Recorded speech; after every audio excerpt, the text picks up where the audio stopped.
अस्सलाम वालेकुम people, welcome to defence outpost. तो अभी एक बहुत बड़ी अपडेट आ रही है कि पाकिस्तान और कुवैत के दरमियान एक डिफेंस एग्रीमेंट जो है वो साइन किया जा चुका है, जिसके तहत डिफेंस सेक्टर के अंदर जो डिफेंस इंडस्ट्री कोलैबोरेशन है वो बहुत बड़े स्केल के ऊपर होगी कुवैत और पाकिस्तान के दरमियान। एंड देन यहाँ पर पाकिस्तान की जो मिलिट्री है वो कुवैत की मिलिट्री, आर्मी, एयरफोर्स, नेवी के जो पर्सनल हैं उनको ट्रेन करेगी। तो लोग इसको इस टाइम के ऊपर इस तरह से समझ रहे हैं कि जिस तरह का एक डिफेंस पैक्ट जो है वो हमने सऊदी अरब के साथ साइन किया था कि एक कंट्री के ऊपर अटैक होता है तो दूसरी कंट्री के ऊपर अटैक होगा, क्या इस तरह का पैक्ट हमने कुवैत के साथ साइन किया है? तो इसमें ऐसा यहाँ पर बिल्कुल भी नहीं है। सबसे पहले यहाँ पर ये कंफ्यूजन क्लियर करना काफी ज्यादा इंपॉर्टेंट है कि कोई सॉवरेन गारंटी जो है वो पाकिस्तान की तरफ से कुवैत को नहीं दी गई कि अगर कुवैत के ऊपर अटैक होता है तो पाकिस्तान इसको किसी तरह से रिस्पॉन्स करेगा। यहाँ पर पाकिस्तान की कोई जिम्मेदारी नहीं है, इसी वजह से इसको यहाँ पर डिफेंस पैक्ट नहीं बल्कि डिफेंस कोऑपरेशन एग्रीमेंट कहा जा रहा है। और ये एक इंपॉर्टेंट डिस्टिंक्शन पाकिस्तान ने इस वजह से रखी है क्योंकि कुवैत में एक बहुत बड़े स्केल के ऊपर यूएस की जो मिलिट्री है वो प्रेजेंट है, जो कि ऑर्डर्स कुवैत से नहीं बल्कि यूनाइटेड स्टेट से लेते हैं। तो ये चीज पाकिस्तान को पहले से ही क्लियर थी कि इस केस में पाकिस्तान का यहाँ पर कोई कंट्रोल नहीं रहेगा। यूएस मिलिट्री के जो यूनिट्स कुवैत के अंदर मौजूद हैं, इवन कुवैत की गवर्नमेंट का उनके ऊपर कोई कंट्रोल नहीं है। तो इस वजह से यहाँ पर कोई किसी तरह का ये डिफेंस पैक्ट नहीं है कि कुवैत में अगर अटैक होता है तो पाकिस्तान रिस्पॉन्ड करेगा। सिंपली ये एक डिफेंस ट्रेनिंग और कोऑपरेशन एग्रीमेंट है जहां पर डिफेंस इंडस्ट्री के अंदर जो है वो दोनों कंट्रीज कोऑपरेशन करेंगी एंड देन कुवैत की जो मिलिट्री है उसको पाकिस्तान की तरफ से ट्रेन किया जाएगा। इंटरेस्टिंगली ये जो एक डिफेंस कोऑपरेशन एग्रीमेंट कुवैत और पाकिस्तान के दरमियान साइन किया गया है, इसकी जो टोटल वर्थ बताई जा रही है कहीं पे $8 billion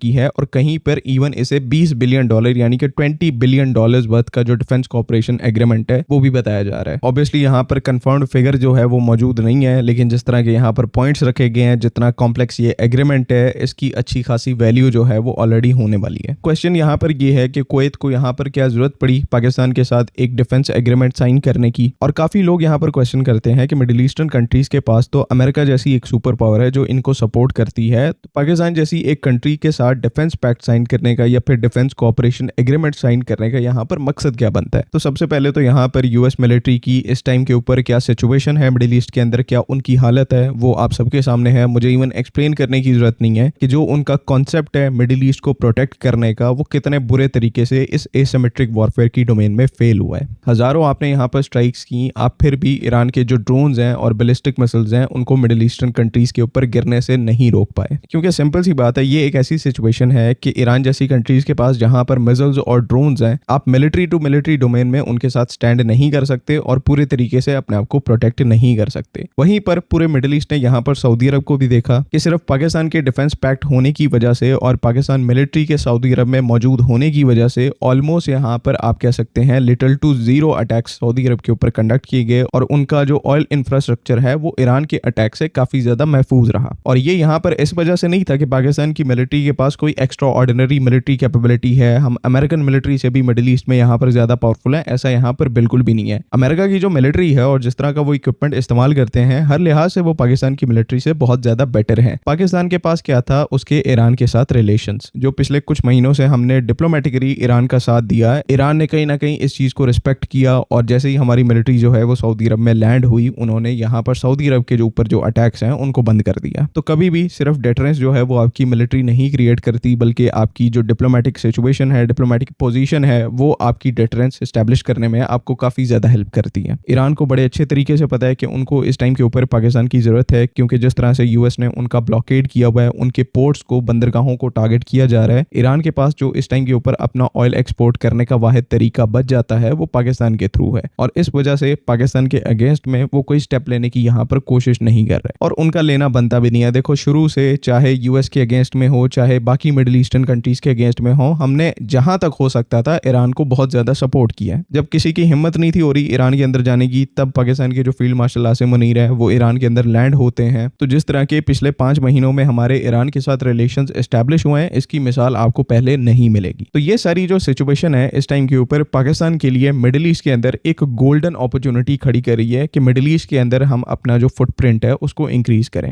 at the same time जब यहाँ पर यूएस का जो फुटप्रिंट है वो कमजोर होता जा रहा है, तो ऑटोमेटिकली यहाँ पर एक्ट करने का और डिफेंस कोऑपरेशन एग्रीमेंट्स को साइन करने का ये परफेक्ट टाइम बन जाता है। स्टार्ट हमने यहाँ पर सऊदी अरब से किया, जहाँ पर उनके साथ एक डिफेंस पैक्ट साइन करके हमने अपने आप को मिडिल ईस्ट के अंदर एक प्लेयर बना लिया और यहाँ से अब ऑनवर्ड जो है वो बाकी जितनी भी मिडिल ईस्टर्न कंट्रीज हैं उनके साथ जो अलग अलग डिफेंस कोऑपरेशन एग्रीमेंट्स हैं, ट्रेनिंग के एग्रीमेंट हैं, फिर डिफेंस इंडस्ट्री में कोऑपरेशन एक्विजिशन के एग्रीमेंट्स हैं, अब वो जो सिलसिला है वो यहाँ पर स्टार्ट होगा। बिकॉज मुझे भी पता है, आपको भी पता है, इससे बेहतरीन चांस नहीं हो सकता, इससे बेहतरीन मौका नहीं हो सकता अपनी जो खुद की डिफेंस इंडस्ट्री है उसको पूरे तरीके से एक लार्ज स्केल के ऊपर एस्टेब्लिश करने का। क्योंकि सिंपल सी बात है, जो मिडिल ईस्टर्न कंट्रीज हैं वो आपसे मांग ही ये रही हैं, वो आपसे डिफेंस कोऑपरेशन मांग रही हैं, डिफेंस टेक्नोलॉजी ट्रांसफर मांग रही हैं, जिसके बदले में वो आपको यहाँ पर अनपैरेलल फंडिंग प्रोवाइड करेंगे, जिसकी आपकी जो डिफेंस कंपनीज हैं उनको सबसे ज्यादा जरूरत है इस टाइम के ऊपर। आपके सामने है कि पाकिस्तान के यहाँ पर किस तरह के मल्टी बिलियन डॉलर डिफेंस के प्रोजेक्ट्स हैं, जहां पर हमने नेक्स्ट जनरेशन के एयरक्राफ्ट बना रहे हैं। पीएफएक्स की एग्जांपल आपके सामने है कि किस तरह से उस एयरक्राफ्ट प्रोजेक्ट के अंदर कितने डीप लेवल के ऊपर नेक्स्ट जनरेशन टेक्नोलॉजीज को हमने डेवलप करना है और किस तरह से यहाँ पर 2 नए एयरक्राफ्ट बनेंगे। देन बाकी आपकी डिफेंस इंडस्ट्री है जहां पर ड्रोन्स हैं, उसके बाद आपकी एयर डिफेंस सिस्टम्स हैं, ऐसा अनगिनत मिलिट्री इक्विपमेंट हैं, टैंक्स हैं, आर्मर्ड फाइटिंग व्हीकल्स हैं। तो अगर आपको कुछ कंट्रीज यहाँ पर आके कह रही हैं कि ये जो डिफेंस प्रोजेक्ट्स हैं इनमें हम पार्टिसिपेट करना चाहती हैं, हम आपको फंडिंग प्रोवाइड करेंगे जिससे आप ये चीजें स्केल अप कर पाएंगे, अपने डिफेंस प्रोजेक्ट्स को जल्दी कंप्लीट कर पाएंगे, उनकी जो मास प्रोडक्शन है उनको स्टार्ट कर पाएंगे, तो आपको यहाँ पर क्या लगता है कि पाकिस्तान जैसी कंट्री को क्या ये नहीं करना चाहिए? ऑब्वियस ही बात है कि ऐसा करना चाहिए। ये जो मिडिल ईस्ट की फंडिंग है, इसने पिछले 50 साल यूएस का जो डिफेंस इंडस्ट्रियल कॉम्प्लेक्स है उसको चलाया है, कंटिन्यूसली उसको फंडिंग प्रोवाइड की है। और आज आपके सामने है कि यूएस का जो मिलिट्री इंडस्ट्रियल कॉम्प्लेक्स है वो कहाँ पर खड़ा है। सिर्फ ईरान की वजह से ये जो इस टाइम के ऊपर स्ट्रेटेजिक मिसकैलकुलेशन यूएस की तरफ से की जा रही है, इसका इनको डिसएडवांटेज हो रहा है। और वहीं पर मिडिल ईस्ट के अंदर एक जगह क्रिएट हो रही है जहां पर पाकिस्तान अपने आप को पोजीशन करके अपनी जो डिफेंस इंडस्ट्री है उसके लिए मिडिल ईस्ट की जो फंडिंग है उसको इनेबल कर सकता है, उसको अप्रूव कर सकता है। और इसमें कोई डाउट नहीं है, इसका जो सबसे पहला एडवांटेज होगा वो पहले पाकिस्तान को जाएगा, पाकिस्तान की मिलिट्री को जाएगा, एंड देन वो यहाँ पर जो मिडिल ईस्टर्न कंट्रीज हैं उनको ट्रांसफर होगा। चाहे यहाँ पर आपकी स्टेट ओन्ड इंडस्ट्री हो, चाहे आपकी प्राइवेट सेक्टर की कंपनीज हो, मिडिल ईस्ट से उनको जोड़ने का मतलब यहाँ पर कि हमारी जो कंपनीज हैं अपने आइडियाज मिडिल ईस्टर्न कंट्रीज को पिच कर सकती हैं एंड वहां से फंडिंग लेके यहाँ पर अपनी जो रिसर्च एंड डेवलपमेंट है उसके ऊपर पैसा इन्वेस्ट कर सकती हैं। और पाकिस्तान में ये सारी जो कैपेबिलिटी है, इंडस्ट्री है, वो इस्टेब्लिश की जाएगी, R&D बेस जो है वो इस्टेब्लिश होगी, यहाँ पर प्रोडक्ट बनेगा, यहाँ पर आपका डिफेंस इक्विपमेंट बनेगा एंड देन वो यहाँ पर मिडिल ईस्टर्न कंट्रीज को सप्लाई किया जाएगा। और उस डिफेंस प्रोडक्ट को बनाने के लिए जो R&D कैपेसिटी है वो आपकी कंट्री में रहेगी। तो फिर एक बात कि मिडिल ईस्ट की जो फंडिंग है वो आपके लिए बहुत इंपॉर्टेंट है, वो बहुत कुछ इनेबल कर सकती है आपकी कंट्री में, बहुत बड़े स्केल के ऊपर डिफेंस इंडस्ट्री स्टैब्लिश हो सकती है, प्राइवेट सेक्टर कंपनीज को यहाँ पर इतनी सपोर्ट मिल सकती है, R&D बेस जो है खड़ी हो सकती है। तो लिटरली यहाँ पर कोई पागल ही होगा कि उसको ऐसी ऑफर्स आए, कुवैत जैसी कंट्रीज उनको यहाँ पर ऑफर करें और वो उनको एक्सेप्ट ना करें। जो एक पॉइंट है डिफेंस पैक्ट वाला, म्यूचुअल डिफेंस ट्रीटी वाला, वो यहाँ पर मैंने आपको वीडियो के स्टार्ट में क्लियर किया कि सऊदी अरब के अलावा ये पैक्ट जो है वो किसी के साथ नहीं है। कुवैत के साथ यहाँ पर मिलिट्री कोऑपरेशन की जा रही है और उनकी मिलिट्री को ट्रेन किया जाएगा। तो अगेन यहाँ पर उस मिसकंसेप्शन में पढ़ने की बिल्कुल भी जरूरत नहीं है।